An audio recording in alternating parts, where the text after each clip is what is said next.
If your doctor's only answer to your debilitating symptoms is you're just getting older, then it's time for a new doctor, my friend. I'm Mandy and I'm a certified health and life coach. I'm a fellow truth seeker when it comes to getting real answers from your doctors. If you've ever walked out of the doctor's office thinking, there has to be more, this can't be it, this video is for you. This is a continuation from 2 previous videos I've already put out. These are tips that are going to help you get the answers that you need from your doctors. So this is actually tip number 7, even though this is the beginning of this video. Your appointment does not end when you walk out the door, so you need follow-up.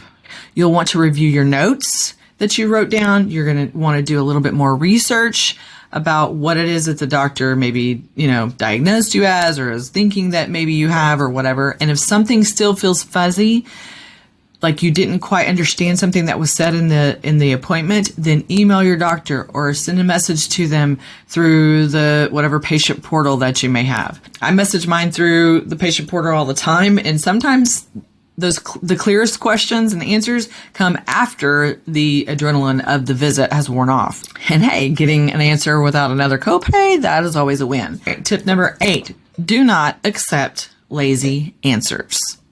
You're just getting older, like I mentioned before. Oh, that's menopause. Oh, your labs look fine. You should feel fine. Or that EKG was fine. Maybe it's just anxiety. You ever heard that mess? I sure have. And I'm calling it out. Call it out in the comments if you've heard a dismissive comment like that from your doctor. Yes, aging and hormones do affect things, but if you feel awful, then you deserve a provider who's willing to dig a little deeper and find the root cause or causes. Usually it's more than just one. Not just somebody who just throws a prescription at you and says, see you in 3 months. I'm not saying that prescriptions don't have their place sometimes. I'm on some prescriptions myself, but you don't have to settle. There is an answer. There's always an answer. Sometimes you just need to get the right partner, sometimes like a health coach, who's been there to help guide and support you. All right, tip number 9, fire your doctor if you need to. It's okay. It's okay to fire your doctor. It's your body. It's the only body you're going to get on this earth. If you're not getting answers, or worse, if you're getting dismissed and brushed off, then find somebody new. Ask your people, wherever your circle of people are, whether it's online or in person. Ask people in Facebook groups. Ask church friends. Ask coworkers. Ask your family.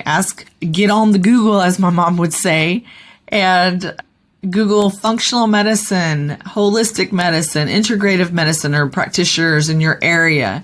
Remember, your care team should serve you. You don't have to stay stuck. You don't have to stay stuck with a provider that doesn't partner with you. If you want all 12 of my doctor tips in one place, then download my free guide. It's called Speak Up and Feel Better. You're going to get all the tips that I have covered in the last few videos. You're going to have space for appointment notes and research notes and a symptom tracker to keep it all organized. The link is below. Also, I'd love for you to join the wait list for my online session. I'm going to cover 5 questions that your doctor hopes that you don't ask, but you should. So click the link below, sign up to get the details and early bird access. Remember that you are the expert on your body. Don't ever forget that. I've got your back. In the next video, we're wrapping it up with a few bonus moves that you don't want to miss. See you in the next video.